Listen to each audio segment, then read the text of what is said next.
Você já teve medo de olhar debaixo da cama? Ou sentiu que alguém te observava no silêncio da noite? Hoje, você vai ouvir histórias reais que provam que o perigo pode estar muito mais perto do que imaginamos. Fique até o final, se tiver coragem. Quando eu tinha cerca de 12 anos, eu era o único a dormir em um quarto no andar de baixo da casa dos meus pais. Nossa casa era uma espécie de sobrado, com escadas que levavam para o andar superior e inferior. No andar de baixo ficavam a sala de TV, a garagem, meu quarto e um banheiro. Os outros 3 quartos da casa ficavam no andar de cima.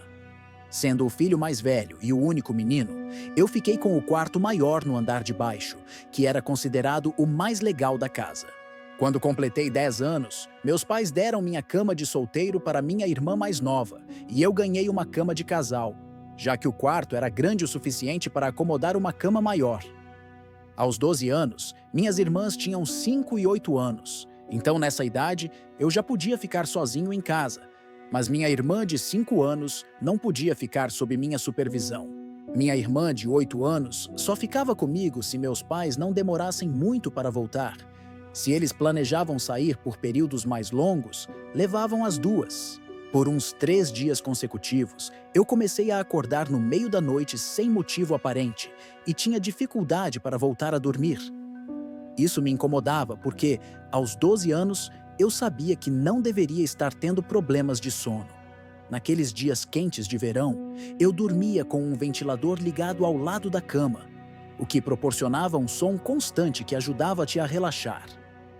Por isso, eu não entendia o que estava me acordando. Uma dessas noites, acordei e fui encher meu copo de água no banheiro, que ficava logo fora do meu quarto. Enquanto fazia isso, pensei ter ouvido algum som vindo do meu quarto. Desliguei a torneira e escutei, mas só ouvi o som do ventilador. Algo me deixou inquieto ao olhar para meu quarto, mas não consegui identificar o que era. Então, decidi dormir no sofá da sala naquela noite. Eventualmente, adormeci no sofá, mas acordei de novo naquela mesma noite ao ouvir barulhos vindo da cozinha. Vi a luz da geladeira acesa e ouvi alguém remexendo nela. O layout da casa fazia com que a cozinha ficasse fora da visão do sofá onde eu estava, então não consegui ver quem estava lá. Ouvi a porta da geladeira fechar e passos descendo para o andar de baixo. Eu estava com sono e acabei voltando a dormir. No dia seguinte, minha mãe estava dobrando roupas no meu quarto e comentou que estava com um cheiro ruim. Ela disse para eu arrumar o que estava causando aquilo, mas eu ignorei porque não senti cheiro nenhum. Gostaria de não ter ignorado. Naquela noite, meu pai ligou o ar-condicionado porque estava muito quente. Depois de assistirmos a um filme em família, todos se prepararam para dormir. Fui para o meu quarto, joguei videogame por um tempo e quando fiquei com sono, desliguei tudo e me deitei. Dessa vez, não usei o ventilador porque o ar-condicionado estava ligado, então o único som era o ar saindo pelas aberturas no teto. Adormeci, mas acordei de novo pouco tempo depois. Não conseguia identificar o som que tinha ouvido, mas tudo estava quieto depois que o ar-condicionado parou. Então percebi uma respiração. Não era a minha. Olhei ao redor do quarto. A porta do armário estava fechada, então não podia ser de lá. Na minha inocência de criança, achei que talvez fosse minha irmã mais nova pregando uma peça. Me abaixei para olhar debaixo da cama. Ao levantar o tecido que cobria a parte inferior da cama, vi um homem muito grande deitado em cima de um monte de cobertores. Sua cabeça estava virada para mim, mas seus olhos estavam fechados. Eu caí para trás, me arrastando no chão e gritando: "Pai!" Ouvi a porta do quarto dos meus pais se abrir rapidamente, enquanto eles vinham correndo. Apontei para o meu quarto e gritei: "Debaixo da cama!" Meu pai puxou para fora um homem grande e de aparência suja. Lembro-me do meu pai facilmente tirando o homem à força da casa, enquanto minha mãe ligava para a polícia. Acredito que ele foi preso, mas por ser um sem-teto, não sei por quanto tempo. Isso me afetou profundamente. Eu não queria mais dormir no meu quarto, nem mesmo naquela casa. Por um tempo, dormi entre meus pais. Meu pai instalou câmeras de segurança por toda a casa e jogamos fora tudo o que estava aberto na geladeira, já que não sabíamos no que ele poderia ter mexido. O medo de alguém estar escondido debaixo da minha cama ficou comigo por muitos anos. Até hoje, não sabemos por quanto tempo ele esteve lá. Poderiam ter sido dias. O cheiro, as idas à geladeira, os despertares noturnos. Tudo isso continua sendo o maior pesadelo da infância de qualquer pessoa.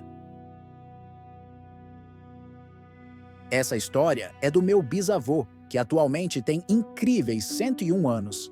Ele sempre contou essa história em reuniões de família. Como muitos jovens de sua época, ele serviu no exército durante a Segunda Guerra Mundial e, anos depois, fugiu em busca de uma vida melhor. Ele relembrou essa história recentemente. Tudo aconteceu pouco depois de uma batalha, em um momento de trégua. Era uma noite extremamente fria, como poucas vezes ele havia sentido. Ele e seus camaradas estavam reunidos em um pequeno prédio, um dos poucos que não tinham sido danificados, aproveitando o calor e o abrigo. Eles estavam comemorando, cantando, conversando e tentando esquecer por algumas horas os horrores da guerra. Durante a celebração, 2 soldados entraram no prédio. Meu bisavô e seu amigo Sergei não gostavam muito deles, mas preferiram ignorar e continuar a conversa. Depois de um tempo, Sergei sugeriu que os 2 saíssem para fumar, e meu bisavô concordou. Colocaram os casacos pesados e saíram para o frio intenso. Enquanto fumavam, conversaram sobre a batalha e o alívio de estarem vivos. Quando estavam prestes a voltar, ouviram um grito distante vindo da floresta. Eles ficaram alarmados, achando que poderia ser algum camarada precisando de ajuda. Voltaram rapidamente para o prédio, pegaram suas armas e chamaram outros soldados para acompanhá-los até a floresta. Ao entrar na mata, meu bisavô sentiu um estranho pressentimento, uma sensação de inquietação que ele não conseguia explicar.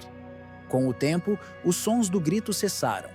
Então eles decidiram se dividir em duplas para procurar. Meu bisavô e Sergei seguiram juntos, enquanto os outros grupos se dispersaram.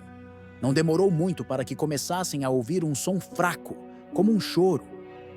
Eles seguiram na direção dos sons e notaram manchas de sangue na neve, o que aumentou a preocupação.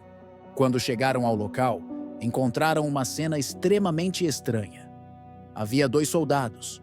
Um estava imóvel e o outro parecia muito abalado, encostado em uma árvore.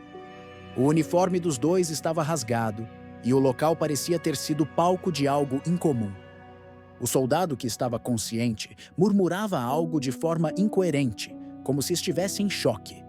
Sergei tentou falar com ele, mas o homem parecia incapaz de reagir. Enquanto meu bisavô observava o cenário, ele percebeu que havia algo estranho ao redor. Foi então que ouviram um som distante, como passos rápidos se afastando no escuro. Assustados, decidiram se reunir com os outros soldados e voltar para a vila. O ocorrido foi reportado às autoridades, mas nunca investigado a fundo. Mesmo após tantos anos, meu bisavô diz que esse episódio é algo que ele nunca conseguiu esquecer. A sensação de estar em um lugar tão frio, escuro e isolado, combinado com o mistério daquela noite, o marcou profundamente.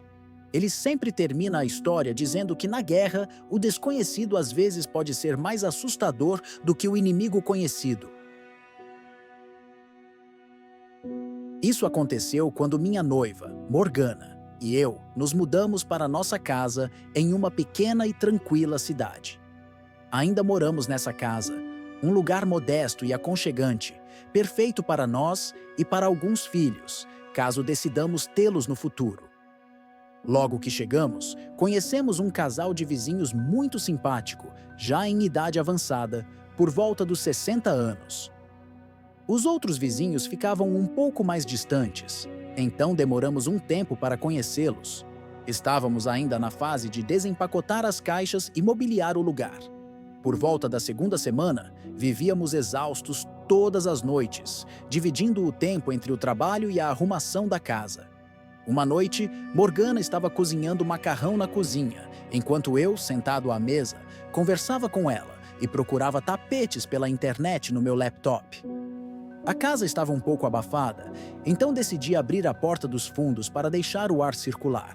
Ao chegar perto da porta, olhei para o quintal e percebi alguém sentado em uma das cadeiras.